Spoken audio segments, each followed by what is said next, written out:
Do you want to know?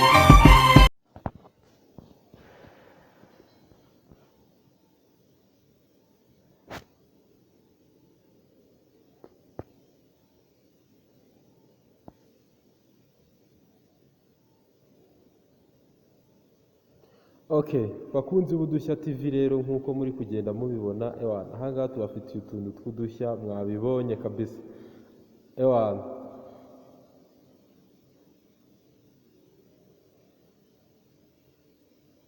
okay mwabibonye kabisa ko ahangaha ku Dushya TV tubabereye mu kazi kose ibi byose hari ikintu kibikora hari application yitwa Udushya TV by the way iratwika kabisa niyo mpamvu rero nk'abantu b'inshuti zacu abantu badukurikira ku Dushya YouTube channel ewana ahangaha twabazaniye application igiye kugenda idufasha ibintu byose mwabibonye hari nk'ukuntu umuntu yibaza akavuga ati kakana urugero aka nkaka tese utu tuntu mubasha kudushyira kuri video zanyu gute hari abantu benshi bagiye batubaza ati se aka kantu ni gute wagashyira kuri video yawe murabibona kabisa ahangaha tubasha kukwereka uburyo ki wabasha kukieditinga nawe ukagashyira kuri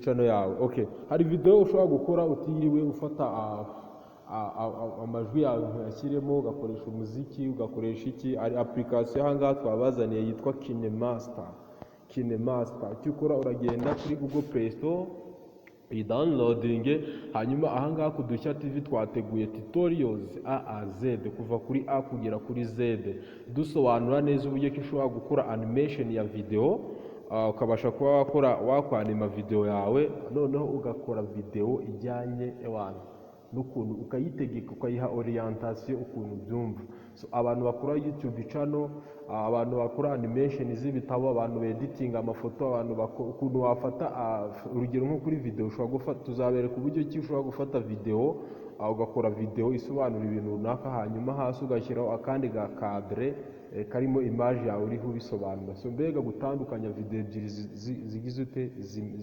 ukazishyira kuri video imwe video ebyiri zitandukanye ukazauploadinga kuri video imwe ewana ahangaha dufite application yitwa KineMaster turaza kubereka urabona ko urugero tuza kubereka urabona nk'utuntu twabashije gukora dukoresheje no application ifite hari ibintu byinshi twabashije kuyikoresha twaza kubereka nk'ingero kugira ngo muze kureba ko application yacu iri mu kazi so icyo tugusaba nta kindi genda ukore subscribe nzi ko mwayikoze icyo tubasaba ni ukugenda mugatanga notification bell kari akantu k'akazogera ugagakirikaho kugira ngo video yose dukoze tugiye gukora tutorials y'amavideo tutorials y'urusheni y'utu video tugenda twerekana uburyo ki ino application ikora nyine kuva ku batangizi gukomeza ku byiciro bitandukanye kugeza aho buri muntu wese azabasha kumenya uburyo ki video ibasha kuba edited so utiriwe urajya muri studio utiriwe uragira ute bakunzi b'Udushya TV hano twabazaniye utuntu tubafasha gusevinga n'amafaranga yanyu kugira ngo ibintu bibashe kugenda bimera neza so ni ibintu byinshi hano urabona nk'utu tuntu tugenda dukora ushobora kwibaza uti se kano kantu kakozwe gate Udushya TV ewana hano ngaho turi mu kazi ushobora kwibaza uti bigenda bite ushobora kwibaza hano hari utuvideo twinshi tuba twaragiye dukora dukoresheje iyo application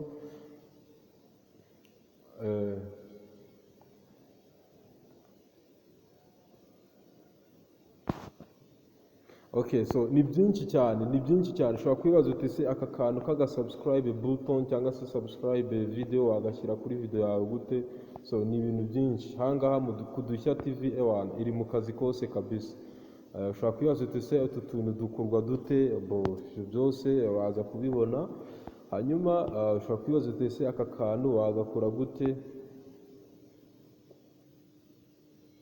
okay so icyo ukora nta kindi uraza kuri Google Play Store yawe hari usanzwe udownloadingira application Google Play Store murayizi ni iyi ngiyi so uraza ukadownloadinga application yitwa KineMaster ikora ibintu byose no application yitwa KineMaster niyo tugiye kumaraho iminsi tureba ese application ikora gute twagiye. So icyo ukora rero nta kindi, uraza kuri KineMaster ukayifungura. Ubu ngubu mubona buriya twayifunguye. So ariko ahangaha tugiye kubera icyo turi gukora ahangaha ni nk'incamake muri make. Twebwe video zacu tugiye kuzishyira kuri YouTube channel nk'uko muyimenyereye, yitwa Udushya TV YouTube channel. So niyo tugiye kugenda dushyira video z'urerekana uburyo ki wagenda ukora tuno tuntu tw'utuvideo. Urumva turaze kubereka utuntu tw'udututorial uburyo ki editinga video, uburyo ukora animation ya video. So nk'umuntu ushaka gukora video cyangwa se umuntu ushaka gukora video zishobotse kabisa nta bushobozi afite, bitagusabye kamera, bitagusabye ukoresheje telefone yawe yonyine, downloadinga application yitwa KineMaster, ubundi tujye mu kazi kose kabisa, twege ukuntu uyikora, hanyuma ubashe gutunganya video yawe neza, ifoto uyitunganye neza. Ahangaha turi mu kazi kose. So uraza kuri KineMaster, ahangaha yariho exporting akavideo. So dore nuko nk'uko ifunguka. Uraza ugapiking hano, murabona ko ifite kano akangaka muri kureba hano, akangaka niho ibintu byose biri. Ushobora kuza hano urabona ahangaha ni ugushyiramo sound. Ahangaha ukanze hano kuri start bitangira gushyiramo umuziki. So reka tubyihorere, ushaka kuza tuzabibereka ukuntu bikorwa. Ahangaha ni audio. Ahangaha kuri audio hariho ushobora gukoresha umuziki, hariho n'imiziki y'ubuntu. By the way, uragenda ukadownloading utuntu tw'utuziki uzajya ukoresha muri video zawe. So muraza kubibona hari utuntu tw'utuziki natwe tuba dufite muri video zacu. So nangaha noneho warangiza ukaza hano ngaha ni layers.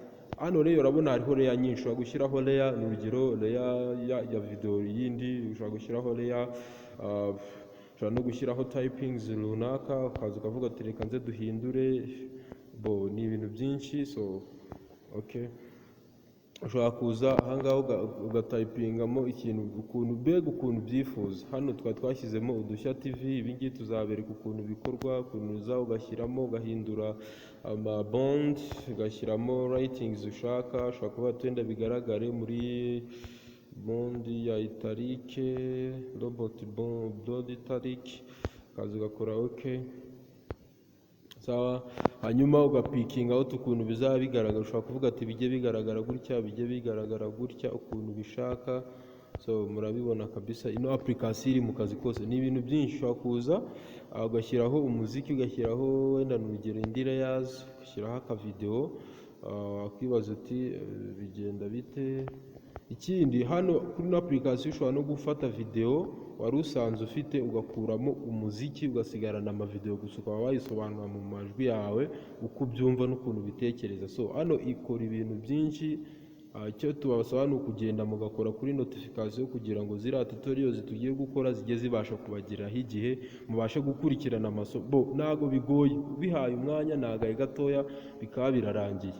So urabona ko nk'aka kantu ka subscribe button ushobora kuza ukavuga ati kano kantu reka nkashyire kuri video yanjye, hanyuma ukaza ukagashyiramo gutya, warangiza ukaba wenda gaherereye hano cyangwa se ukagahere. Hano uraza ukakinkirizinga size. Ushobora kuza ukavuga utenda sorry okay, it is here. Ukaza ukavuga utenda n'urugero size yako akazenyi hano ubasha kuba wakinkirizinga its size. Okay, ugakorera animation y'uburyo ubyifuza. Ushobora kukagira nka gutya, hanyuma ukaza kureba ko byakunze.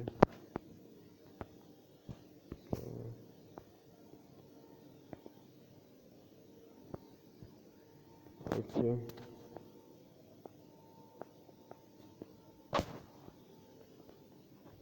hanyuma ino typings nayo ushobora kuza ukayikura hano, ukayiterura, ukayizana hano. Okay, urugero gutya, warangiza ugakora okay.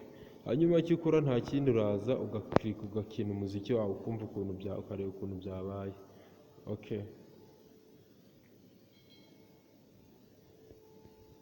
Okay, sawa. Okay, ni ibi ngibi. Ushobora no kuza ugashyira ino layer, ariko ntago shyiraho layer. Ushobora kuza ugashyiraho indi layer.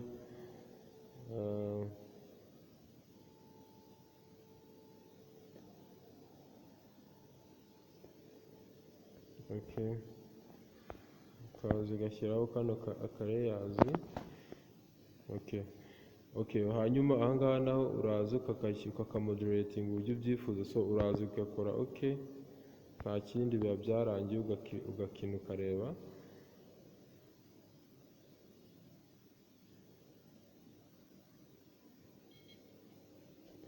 Sawa, hanyuma ikindi tuza kubereka ni uburyo